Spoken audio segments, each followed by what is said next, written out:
Hey guys, it's Stephen Freeborn here from freeborntrainingsystems.com.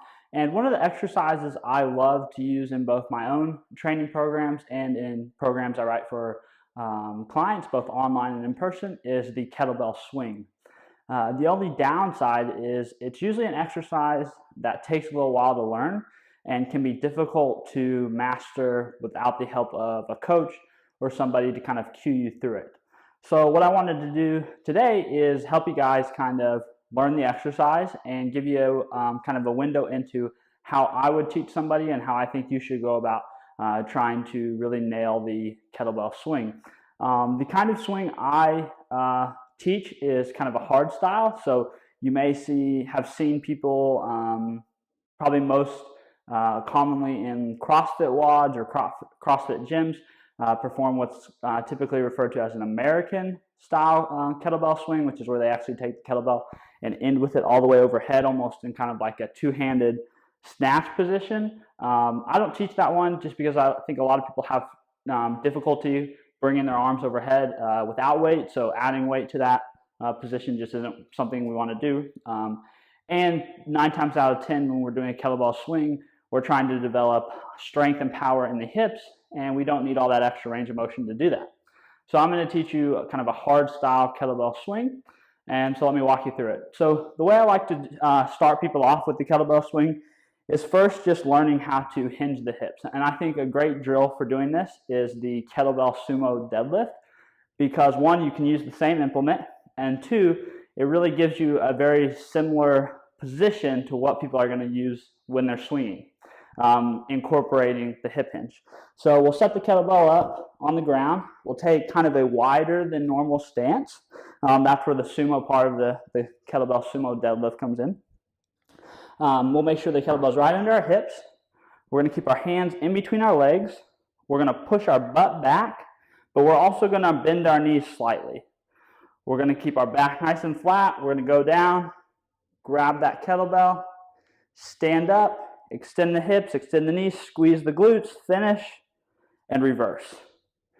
I'll typically have people do about 10 of these in a row.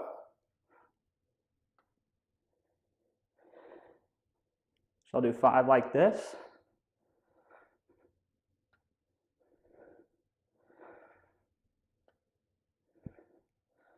And let me turn so you guys can get a little bit different view.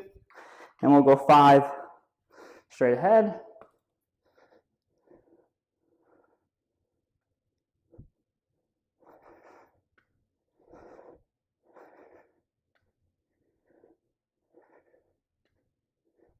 So that really helps both myself and the client reinforce what a good hip hinge looks like.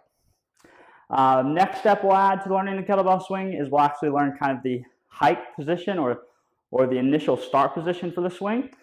So I'll typically have the person set the kettlebell out, handle down in front of them, a good ways out there. I'll have them get in kind of almost like a 3-point stance in football. So knees bent, hips back, hands on the ground. Then I'll have them reach out, grab that kettlebell. So they're really loaded into their butt and hamstrings. And then all I'll have them do is imagine like they're hiking a football. So I'll say, hike the football, bring it back. Hike the football, bring it back. Hike the football, bring it back. Next thing I have them do is just tie the two together. So we're going to start with the hike. As soon as you hike it, I want you to then extend your hips, just like we were doing in the kettlebell sumo deadlift. Then I want you to let the momentum of the kettlebell take over and make it rhythmic. Okay? So what it'll look like, 3-point stance, loaded into our hips. We're going to hike the kettlebell high up through our groin.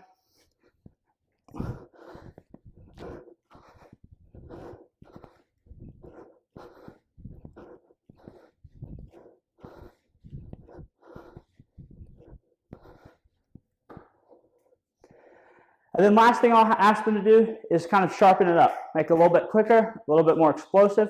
I'll tell them to think about actively pulling the kettlebell down, attacking their groin or attacking their zipper, and then really exploding with the hips through.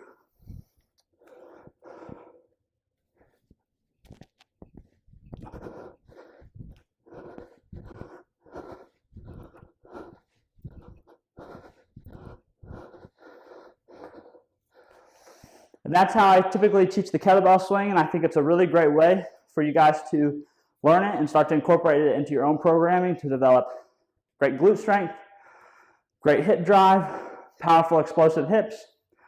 Not to mention, it can also be, as you can see, a great metabolic conditioning tool when programmed correctly. The only thing I will mention is you want to be careful that when you finish your swing, you're not overextending at your lower back and not finishing with your hips. And you'll know that's happening is if you start to develop kind of an ache or some soreness in your lower back as your reps go on. You want to think about bringing belt buckle to chin when you finish, not rib cage up and away. So I hope that helps. I hope it gives you guys a way to start incorporating it into your own training programs. If you have any questions, if you'd like me to go over it again, discuss it with you personally, please reach out. I'd be happy to talk more about it. Until then, I hope you guys keep kicking ass at life, do the kettlebell swings, and I will talk to you guys later. Bye.